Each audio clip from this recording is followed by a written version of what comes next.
A chegada, o primeiro dia do mundo espiritual, inspirado nos ensinamentos de Chico Xavier e do Espírito André Luiz. Meus irmãos e minhas irmãs, hoje eu quero lhes contar uma história real, uma história que poderia ser a minha, a sua ou de qualquer um de nós. É a história do primeiro dia de um espírito no plano espiritual. Não é fábula, nem uma fantasia. É um retrato amoroso e revelador da continuidade da vida após a morte. O chamado fim. Uma história que nos consola e nos orienta, sobretudo, nos que lembra que a morte não existe. Carlos era um homem comum. Tinha seus defeitos e suas virtudes, como todos nós. Trabalhou honestamente como contador durante 35 anos, criou 2 filhos e viveu um casamento de altos e baixos, mas cheios de aprendizado. Já nos últimos anos, enfrentou uma luta silenciosa contra o câncer. O corpo definhava, mas o espírito, sem saber, já começava a se desprender. Naquela manhã calma, Carlos deu seu último suspiro em casa. Cercado pela esposa e pelos filhos, para que estavam ali, ele havia partido. Mas para Carlos, a jornada apenas reiniciava. Carlos sentiu-se leve.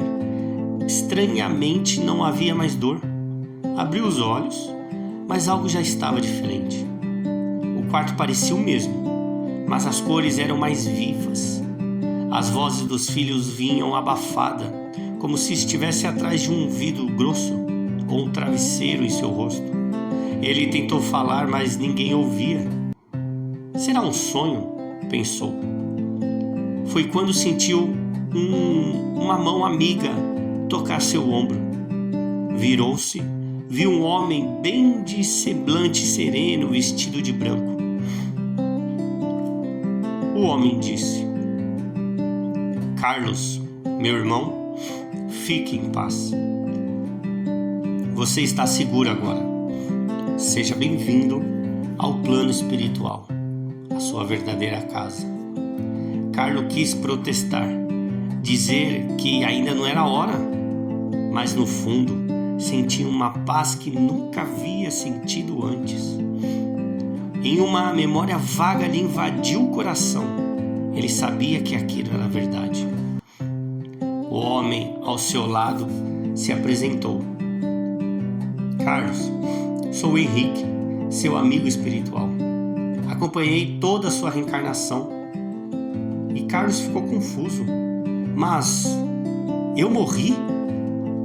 Henrique sorriu com compaixão.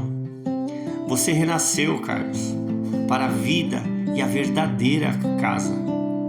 Aqui você terá a oportunidade de compreender tudo o que viveu. O corpo ficou, mas o espírito segue. Carlos olhou para trás e viu seu corpo no leito.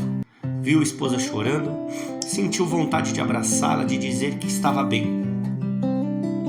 Henrique o amparou. A separação é apenas temporária, Carlos. Eles também têm seus anjos de guarda. Agora o seu trabalho continua aqui. Carlos foi levado a uma colônia espiritual. Era como uma cidade, mas feita de luz suave, harmonia e silêncio. Não havia barulho, nem pressa. Todos pareciam calmos, sorrindo com os olhos. Esse lugar se chama Lar de Esperança, disse Henrique.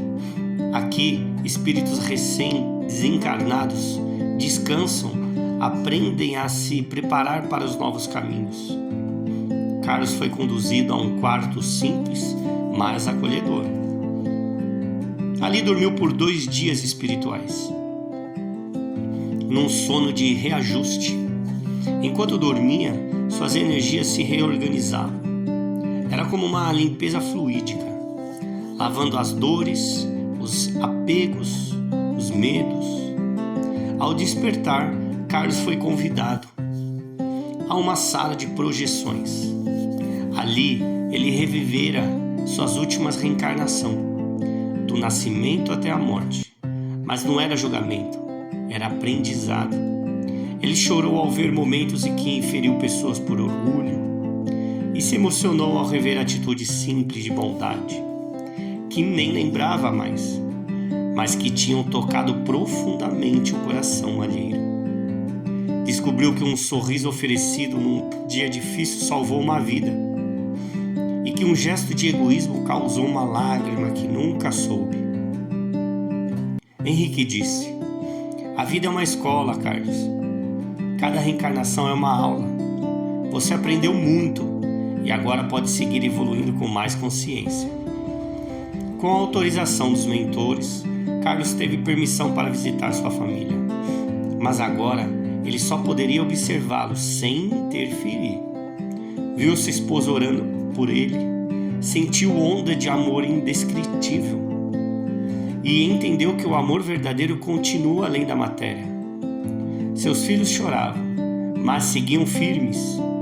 Carlos sorriu e, mesmo sem ser visto, deixou um sopro de paz em seus corações. De volta à colônia, Carlos foi chamado para uma conversa com o espírito mais elevado.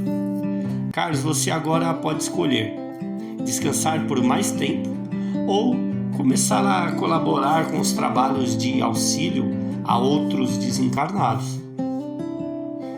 Ele pensou por um instante e respondeu: se houver alguém precisando, eu estou pronto. Carlos passou a visitar hospitais espirituais, acolhendo os irmãos recém-chegados em sofrimento. Passou a compreender a dor dos suicidas, dos irmãos viciados, dos que partiram sem fé. E em cada gesto de amor, sentia-se mais vivo do que nunca. Conclusão, meus irmãos. A história de Carlos não termina aqui. Na verdade, nenhuma história termina. A morte do corpo físico é apenas uma porta, um portal para a verdadeira existência. No mundo espiritual, irmãos, trabalhamos, aprendemos, choramos e amamos evoluindo. E um dia voltamos para recomeçar, para reparar e para crescer. Carlos aprendeu que a vida é eterna e que o bem que fazemos é o nosso verdadeiro tesouro. E você, querido irmão, querida irmã que está escutando, o que leva consigo quando a viagem termina? O que vai levar consigo quando a viagem terminar? Se essa história tocou seu coração, compartilhe, pois todos nós, mais cedo ou mais tarde, teremos o nosso dia no mundo espiritual. E quanto mais conscientes estivermos, mais leve será essa passagem. Como dizia o mestre Chico Xavier, a morte é simples, é mudança de vestes. Somos almas imortais, não é mesmo? Fique com Deus e até a próxima reflexão. Luz e paz.